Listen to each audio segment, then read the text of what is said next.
الحمدللہ رب العالمین والصلاة والسلام علی سید الانبیاء والمرسلین۔ آج کی تلاوت سورہ بقرہ کی آیت نمبر 177 سے شروع ہوتی ہے اور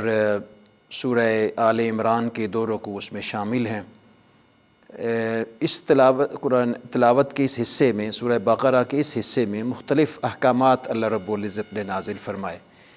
ابتدا میں اللہ رب العزت نے ایک خاص قسم کی نیکی کا تذکرہ فرمایا ہے۔ عمومی طور پہ ہمارے ہاں رجحان پایا جاتا ہے کہ ہم یہ سمجھتے ہیں کہ نیکی جو ہے وہ قبلہ رو ہو کر کے نماز پڑھنے کا نام ہے۔ اللہ رب العزت نے ارشاد فرمایا نیکی صرف اسی کا نام ہی نہیں ہے، بلکہ نیکی یہ بھی ہے کہ تم یوم آخرت پر اللہ پر ایمان لے آؤ، فرشتوں پر ایمان لے آؤ، انبیاء پر۔ لیکن اس کے ساتھ ساتھ ایک اور چیز بھی ہے، غریب و مساکین کا خیال رکھو اور مسافروں کا، یتیموں کا خیال رکھو، ان لوگوں کا، اور اس کے ساتھ ساتھ نماز قائم کرو، زکوٰۃ ادا کرو، وعدہ پورا کرو، اور جو صبر کرنے والے ہیں نا ان کو اللہ رب العزت بہت زیادہ پسند فرماتے ہیں۔ پھر ارشاد فرمایا کہ جو قتل کر دینا اس کے بدلے میں قصاص ہے، اور اگر کوئی آزاد کو قتل کرتا ہے تو اس کے بدلے میں آزاد کی جان لی جائے گی، اگر غلام کو کرتا ہے غلام کا۔ یہ قصاص کا اللہ رب العزت نے ایک معیار مقرر فرمایا۔ پھر اس کے بعد والے رکوع میں روزے کے احکامات کا نزول فرمایا۔ سورہ بقرہ کے تقریباً تمام رکوعوں میں احکامات اللہ رب العزت نے نازل فرمائے کہ روزہ کن لوگوں پر فرض کیا ہے اللہ رب العزت نے، اور اگر کوئی نہیں رکھ سکتا، کوئی بیمار ہے یا مسافر ہے تو اس کے اوپر چھوٹ ہے کہ وہ کوئی دوسرے دن رکھ لے، اگر پھر بھی طاقت نہیں رکھتا تو فدیے کی صورت میں بھی اس کو ادا کر سکتا ہے۔ لیکن اس کے ساتھ ساتھ اللہ نے ایک اور بڑی اہم بات فرمائی کہ جب تم اللہ کے بارے میں سوال کرو نا تو جان لو کہ اللہ تمہارے بہت قریب ہے۔ قربت کا احساس دلایا۔ اور میں یہ سوچ رہا تھا کہ یہ اس رکوع میں ہی اللہ رب العزت نے کیوں اس چیز کا تذکرہ فرمایا؟ تو چونکہ روزہ اللہ کے علاوہ کسی اور کے لیے نہیں ہوتا، تو روزے میں قربت زیادہ ہوتی ہے، تو اللہ نے یہ بھی ارشاد فرمایا کہ اے رسول اگر کوئی میرے بارے میں سوال کرے نا تو اس میرے بندے کو بتا دو کہ اللہ تیرے بڑا قریب ہے۔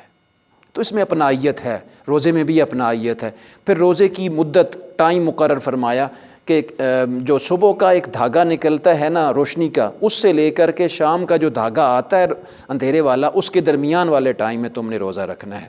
پھر ساتھ ہی ساتھ ارشاد فرمایا کہ تم سے سوال کرتے ہیں نا جب یہ لوگ چاند کے آنے جانے کے بارے میں، تو ان سے کہہ دیجئے کہ یہ وقت مقرر کرنے کے لیے اللہ رب العزت نے اس کی تسخیر فرمائی ہے۔ پھر اس کے بعد قتال کے یعنی جنگ کے اور میدان جنگ کے کچھ احکامات کا نزول فرمایا۔ پھر ساتھ ہی ساتھ اللہ رب العزت نے حج کے احکامات کا نزول فرمایا کہ حج کے بارے میں کون سے برے کام جو ہے نا وہ گناہ ہیں۔ ارشاد فرمایا رفث ہے،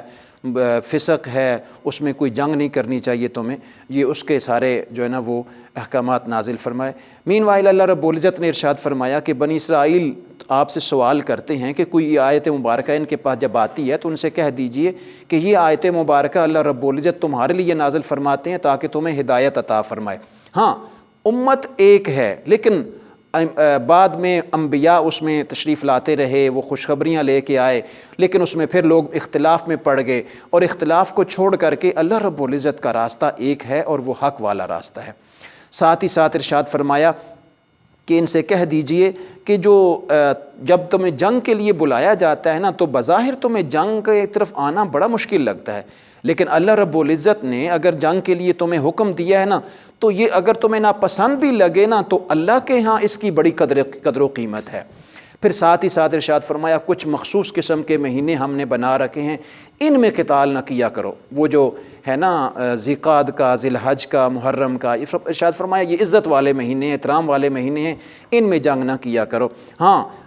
جن کو اللہ رب العزت جنہوں نے ہجرت کی اللہ کے نام پر اور اللہ کے راستے میں جہاد کی، اللہ رب العزت کی بارگاہ میں وہ رحمت کے طلبگار رہتے ہیں۔ اور ساتھ ہی ساتھ ارشاد فرمایا کہ جب یہ آپ سے خمر اور جوئے کے بارے میں سوال کریں نا تو ان سے کہہ دیجئے پیچھے ہٹ جاؤ، ان سے بہت برا گناہ ہے ان سے۔ اور پھر سوال کرتے ہیں کہ یہ کیا چیز اللہ کے راستے میں خرچ کریں؟ ارشاد فرمایا جو تمہیں پسند ہے نا وہ اللہ کے راستے میں خرچ کرو۔ ہاں اگر معاف بھی کر دیتے ہو نا تو یہ بھی اللہ کریم کی طرف سے انفاق ہوگا، اس کی بارگاہ میں قبول کیا جائے گا۔ عورتوں کے مخصوص ایام کا، ایام حیض کا ذکر کیا گیا کہ ان دنوں میں عورتوں سے جدا رہو کہ یہ بڑے ہی جو ہے نا وہ تکلیف دہ ایام ہوتے ہیں عورت کے لیے۔ تمہارے لیے بہتر یہ ہے کہ تم جو ہے نا پاکیزگی اور طہارت حاصل کرو، اور اللہ رب العزت بھی اس کو پسند فرماتا ہے۔ خواتین کے دیگر حقوق کا تذکرہ فرمایا، ہاں تمہاری کھیتیاں ضرور ہیں لیکن ان کے حقوق کا خیال رکھا کرو، اور جب کبھی مشکل وقت آ جائے نا ان کو سے جدا ہونے کا تو 2 طرح کی طلاق دے کر کے ان سے جدا کر دو۔ تیسرے طرح کی طلاق میں بھی ہے لیکن وہ ٹوٹلی طور پہ اس وقت تم ان سے جدا ہو جاؤ گے، پھر دوبارہ پلٹ کے آنا پڑے گا، تو پھر اس کا اور طریقہ وضع فرمایا ہے۔ ساتھ ساتھ اور بھی دیگر جو ہے نا وہ طلاق کے احکامات اللہ رب العزت نے نازل فرمائے، اور پھر طلاق کے بعد عدت کے احکامات اللہ نے نازل فرمائے،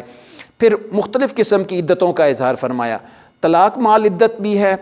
سفر میں دور چلے جانے کے بعد خاوند پلٹ کے نہیں آتا، اس کی عدت کے احکامات اللہ رب العزت نے نازل فرمایا۔ پھر عورتوں کو جو بچوں کو دودھ پلانے کے ایام ہیں وہ کتنے ہیں، وہ تقریباً جو ہے نا وہ اس لمٹ کا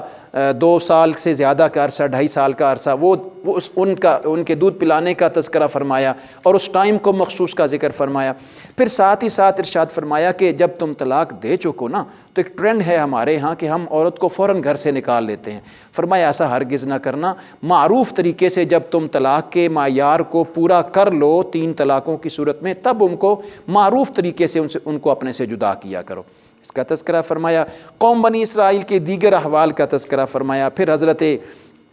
داؤد علیہ السلام کا فرمایا، پھر جالوت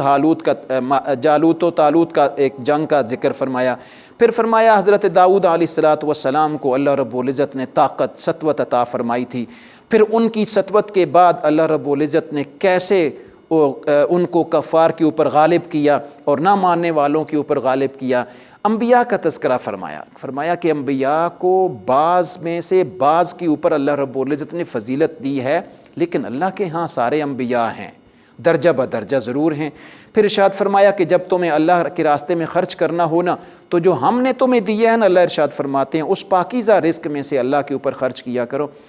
اس رکوع میں سامعین محترم اللہ رب العزت نے آیت الکرسی کا ذکر بھی فرمایا ہے، بڑی ہی پرگزیدہ یہ آیت مبارکہ ہے، ہر مشکل وقت میں انسان کے کام آتی ہے، بڑے ہی کٹھن مراحل میں اگر کوئی آیت الکرسی کے ذریعے اللہ کریم کی ذات کو یاد کرتا ہے تو اس کی مشکل اوقات کو اللہ رب العزت آسان فرما دیتے ہیں۔ پھر ساتھ ہی ساتھ ارشاد فرمایا کہ دین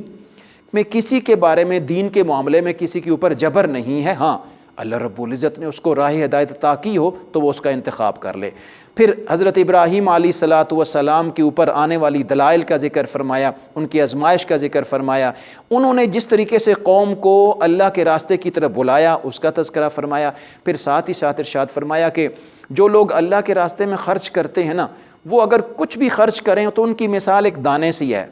جب دانے سے کونپل پھوٹتی ہے، کونپل سے پھر دانے نکلتے ہیں، وہ تو ایک بیج سے ہی نکلتے ہیں نا، وہ خوشے نکل کر کے جب پھیلتے ہیں تو وہ کسان کو اپنی طرف اٹریکٹ کرتے ہیں۔ ارشاد فرمایا وہ بیج سے نکلا ہوا دانہ جو اللہ کے راستے میں خرچ کر دیتا ہے نا، وہ اس دانے کی مانند ہوتا ہے، پھر وہ دانہ بڑھتا ہے تو اللہ کریم بھی اس کو بڑھا دیتے ہیں۔ جیسے ایک انسان جب بیج بوتا ہے تو اس سے وہ خوشے نکل کے بڑھ جاتے ہیں، ایک دانہ بوتا ہے تو کتنے ہی دانے اللہ کریم کی طرف سے آ جاتے ہیں۔ پھر ساتھ ساتھ ارشاد فرمایا کہ جب تم صدقہ کر لو نا، اس کے اوپر بھی کچھ آداب ہیں، کیا کہ صدقہ کر کے لوگوں کو احسان کی نہ جتلایا کرو، تکلیف نہ دیا کرو، یہ نہ ظاہر کیا کرو میں نے تمہارے اوپر احسان کیا ہے، اللہ کے راستے میں تو تم نے مال خرچ کیا نا، اور وہ بھی اللہ نے ہی تمہیں دیا تھا، کب تم نے اپنے پاس سے خرچ کیا۔ سارا تذکرہ فرمانے کے بعد ارشاد فرمایا کہ طیب رزق میں سے خرچ بھی کیا کرو۔ ہاں اللہ رب العزت تمہیں عطا کرتا ہے، شیطان تمہیں دکھ دیتا ہے، غم دیتا ہے اور تمہیں ڈراتا ہے کہ تم اللہ کے راستے میں خرچ کر بیٹھو گے نا تو تمہارا اوپر فقر آ جائے گا، ہرگز ایسا نہیں ہے، یہ نیکی ہے، اور نیکی کے راستے میں جو کوئی بھی آگے بڑھتا ہے اللہ رب العزت اس نیکی کا بدلہ اسے ضرور عطا فرماتا ہے۔ فرمایا اللہ رب العزت نے کہ حکمت جس کو چاہتا ہے اللہ رب العزت پھر اس کے بدلے میں حکمت عطا کر دیتا ہے۔ ساتھ ہی ساتھ ارشاد فرمایا کہ تجارت میں تمہارے لیے نفع ہے، سود میں تمہارے لیے اللہ رب العزت نے اس کو حرام قرار دے دیا ہے۔ ارشاد فرمایا کہ دن ہو یا رات ہو، چھپ کر ہو یا علل اعلان ہو اللہ کے راستے میں تم خرچ کرنا، اور یاد رکھ لینا بے کبھی بھی، یعنی مال تجارت کرنا، بزنس کرنا، یہ کبھی بھی سود نہیں ہو سکتا۔ بے کو، تجارت کو اللہ کریم حلال قرار دیتا ہے، سود کو اللہ کریم حرام قرار دیتا ہے۔ اور ساتھ ہی ساتھ ارشاد فرمایا کہ اللہ رب العزت سود کو مٹا دینا چاہتا ہے اور صدقات کو عام کرنا چاہتا ہے۔ ارشاد فرمایا کہ جو لوگ نیک اعمال کرتے ہیں اللہ کے راستے میں اور زکوٰۃ ادا کرتے ہیں، اللہ رب العزت ان کو بہت بڑا اجر عطا فرمائے گا۔ سامعین محترم، یہ وہ والی آیات بینات چاہ رہی ہیں جن میں اللہ رب العزت نے احکامات کا نزول فرمایا۔ ہمارے ہاں عمومی ٹرینڈ ہے، ہم قرض دے دیتے ہیں کسی کو، نا لکھتے نہیں ہیں، تو پورا رکوع اللہ رب العزت نے قرض دے کر کے اس کو لکھنے کا ذکر فرمایا۔ پھر لکھنا کیسے ہے اس کا بھی جیسے آج کل ہمارے ہاں یہ اسٹامپ پیپر وغیرہ یا ایگریمنٹ کا انداز ہے، وہ والا تذکرہ فرمایا۔